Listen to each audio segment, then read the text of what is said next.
disebutkan oleh Nabi SAW, man kanat indahu mazlamatun falyatahallal minhul yaum. Barang siapa yang dia melakukan kesalahan bagi seseorang itu, maka hendaklah dia menyelesaikan pada hari itu juga, enggak boleh ditunda-tunda. Baik itu salah kepada sesama teman maupun salah kepada orang tua, hendaklah dia selesaikan pada hari itu juga.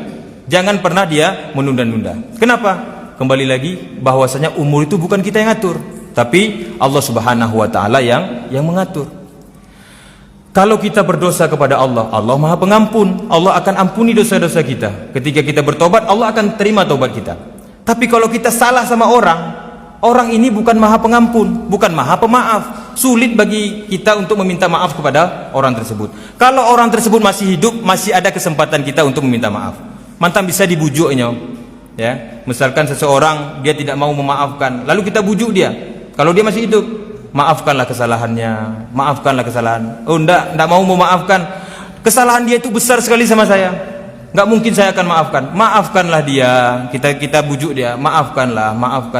Lalu dia katakan apa? Ya, yo ambo maafkan, tapi tidak ada mulupuan, katanya. Karena apa? Karena berat sekali, ya. Yang penting sudah dimaafkan, tidak ada masalah. Nah, itu kalau dia masih hidup, masih bisa kita nasihati, masih bisa kita bujuk dia. Namun bayangkan kalau orang yang kita lakukan kesalahan tadi meninggal, lalu sudah dikuburkan dia. Bagaimana cara kita minta maaf sama dia?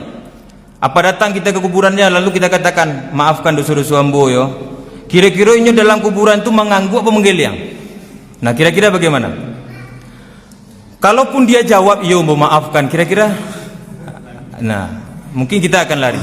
Jadi selagi dia masih hidup, segera untuk meminta maaf. Enggak boleh kita tunda nanti waktu lebaran baru kita minta maaf, enggak boleh. Kata Nabi SAW, man kanat indahu madlamatun falyatahallal minhul yaum. Barang siapa yang dia memiliki kesalahan, hari itu juga dia harus menyelesaikannya. Nah, itu tambahannya.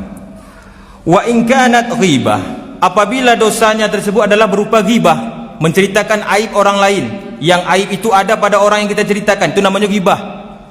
Kalau aib itu diceritakan tidak ada pada orang yang kita ceritakan, itu namanya fitnah. Lebih gadang lagi dosanya daripada ghibah. Ghibah ini saja sudah bisa mendatangkan kepada kita azab yang sangat luar biasa. Disebutkan oleh Allah Subhanahu wa taala, wailul likulli humazatil lumazah.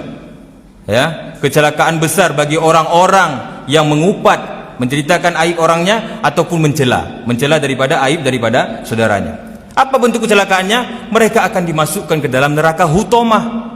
Bagaimana neraka hutomah ini? Narullahil muqadatul lati tattali'u 'alal afidah. Api yang berkobar-kobar, api yang menyala-nyala, yang sifat daripada api ini melengket.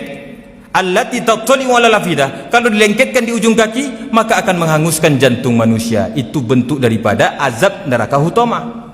Sifat apinya melengket. Allati tattali'u 'alal afidah. Dilengketkan di ujung kaki yang hangus jantung. Berbeda dengan api dunia. Api dunia kalau kita panggang ujung jempol kok aja yang hangus, tidak ada sampai ke hatinya. Tapi api neraka itu dilengketkan di ujung kaki, menghanguskan jantung. Itu dosa bagi siapa? Hukuman bagi siapa? Untuk orang pelaku ghibah atau yang mencela.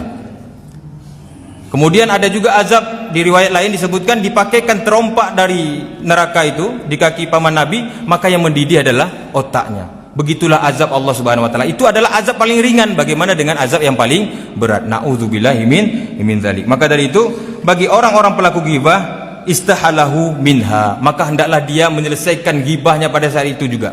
Artinya apa? Dia meminta maaf kepada orang yang telah dia ghibahi. Dia ceritakan aib ini tanpa diketahui oleh orang tersebut. Kalau diketahui oleh orang tersebut, orang itu nggak akan terima. Maka dia harus bilang, mohon maaf saya sudah menggibah Anda, ya. Saya sudah menggibah Anda, saya sudah menceritakan tentang aib Anda, mohon maaf. Kira-kira orang itu mau maafkan enggak? Sulit bagi orang untuk memaafkan. Maka dari itu, kalau sulit bagi kita untuk mendapatkan maaf dari seseorang, jangan gibah orang tersebut.